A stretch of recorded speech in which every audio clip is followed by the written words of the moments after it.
Rematch'e öncelikle bir övmemiz gerekiyor kesinlikle. Sanıyorum ki herkesin aklına gelmiştir böyle sadece kendi oyuncumuzu kontrol ettiğimiz şekilde dizayn edilmiş bir futbol oyunu. Bakın mesela Pro Soccer Online diye çok dandik bir futbol oyunu var. Oyunda hiçbir fizik motoru yok. Bildiğin böyle kağıt adamlarla oynuyoruz. Bomboş boktan bir oyun. Ama ben bu oyunu 40 saat oynamışım abi. Neden? Çünkü alternatifi yok. Herkesin böyle mevkisine geçtiği 11'e karşı 11 oynayabileceğimiz bir futbol oyunu yok. Keşke böyle yüksek prodüksiyonlu bir oyun çıksa. FIFA'daki club modu diyecek arkadaşlar.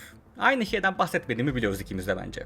Neyse böyle 11'e 11 mevkili bir oyun gelmese de sokak futbollu versiyonu sonunda geldi. 5'e 5 küçük sahalı, duvarlı ve birçok çalım hareketi yapabileceğimiz bir versiyon. O yüzden böyle bir futbol oyununun bile sonuna çıkması gayet güzel bir şey. Bunun verdiği gazla oyunun birçok eksisini görmezden gelerek oynadım betasını yaklaşık bir 40 saat 45 saat falan. İlk saatlerinize çok zevkli gelen ama bir süre sonra o zevkin azalarak bittiği bir oyun oldu benim için. Artılarından başlarsak öncelikle abi oyunun yapısı çok iyi. Halen şu an bile insanlar yeni teknikler üretiyor. Her gün baktığımızda internette insanlar farklı bir şey buldum diyor. Oyunun böyle olması gerçekten çok iyi. Sadece pas at şut çekte kalmıyor yani oyun. Aklınıza bile gelmeyecek hareketlerle kesinlikle oyunu canlı tutuyor. Oyunun tüm bu defans, forvet işlerini çok iyi yaptığını düşünüyorum. İyi bir defans oyuncusu asla öyle kolay çalım yemiyor. Nerede topa nasıl müdahale yapacağını biliyor. İyi bir forvet oyuncusu da zaten top cambaz oluyor. Bir çalım şov yapıyor veya hiç aklınıza bile gelmeyecek bir harekette gol atıyor. Şut çekme mekaniğini çok iyi yapmışlar valla. Her yerden şut çekesin geliyor. Kalecilik yine çok zevkli.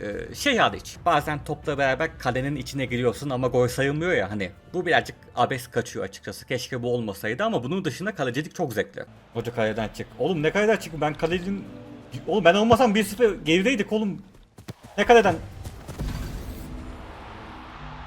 Yani işte böyle üniversite projesi değil de temelleri sağlam bir oyun olduğu çok açık. Zaten Sifu'nun yapımcılığının yaptığı bir oyun. O yüzden o açıdan gayet pişmiş bir oyun olduğunu söyleyeyim.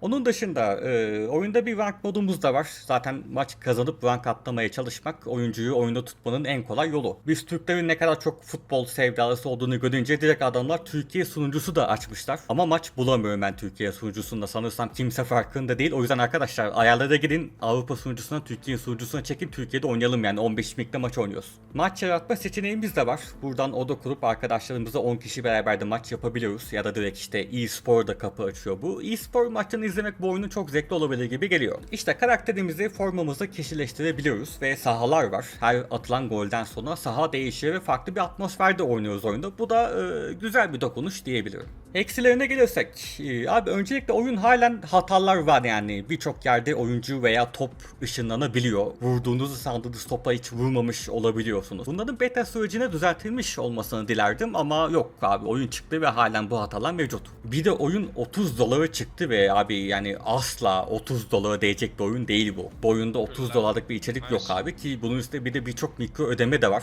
İşte Battle Pass'inden tut Ronaldinho'suna kadar her şey para. Ronaldinho skin'i mesela 1000 altın olması lazım. Abi 1000 altında bir 10 dolar daha vermen gerekiyor yani bu skinler için. Türkiye'de oyun bölgesel fiyat tanımıyla 15 dolara satıldığı için bizim için birazcık daha iyi tabii ki ama yani ben tabii ki globale göre değerlendiriyorum oyunun fiyatını. Klavye mouse'da oyunu oynayanlar için pas atmak birazcık nasıl denir abi? Birazcık sıkıntılı yani pas atmayı çözmeniz çok uzun sürebiliyor klavye mouse'da. Hocam bizde mi o top? Maksimum defanstan çıktı.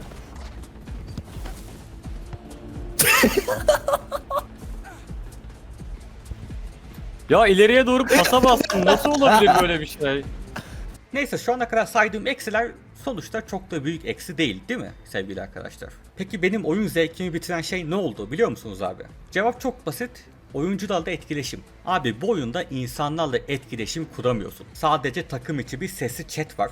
Onun dışında hiçbir şey yok. Ne bir yazılı chat var ne karşı takımla beraber kullanabileceğin bir chat var. Hatta abi karşı takımdaki insanların oyun içinde ismini bile göremiyorsun lan. Oğlum adama 1 2 3 4 5 yazmışlar üstlerinde. Quick chat var. 4 tane şey söyleyebiliyorsunuz sadece. İnsanlarla good job good job good job spamlıyorsun. İşte bu şey de benim 50 saatten sonra oyunu bırakmamı sağlayan şeydi. Elden Ring Dark Reign'den konuşurken de demiştim arkadaşlar böyle online tabanlı oyunlarda chat'in olmama gibi bir şey olamaz abi. O chat olacak ben insanlarla konuşacağım. İyi bir gol attığımda oha ne yaptım diyeceğim. İşte karşı takımdan birisi abuk subuk hareketler yaptığında chat'i açacağım sövüşeceğiz.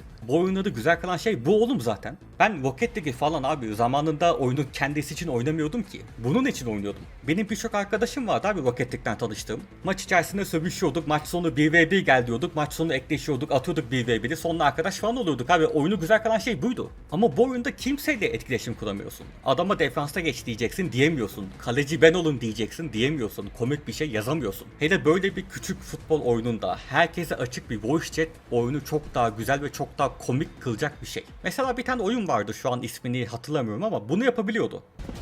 Ayvayı yedik. Abi de topa kayarsan. Anneni sikiyim, müdahaleye bak. Adam golü kurtardı. Ben de buna kayayım. Top sende hocam. Zamanı yavaşlatayım mı Görkem?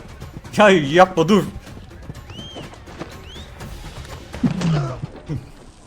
Oğlum top nereye gitti?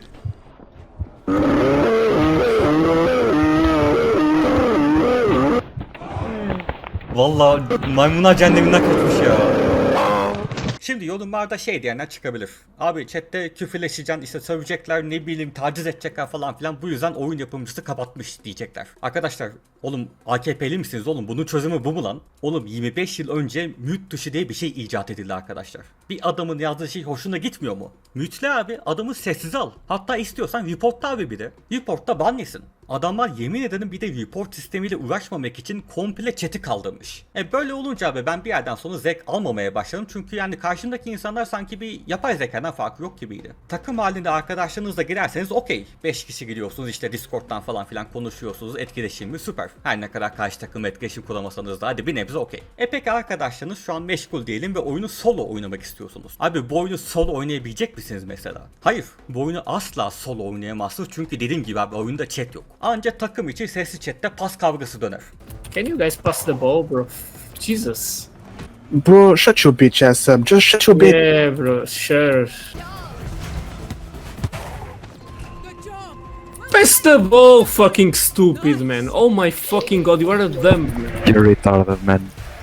Oh my Seriously. fucking god, man. Jesus, you are so fucking bad, man. I know you like anime, man, but you're not him.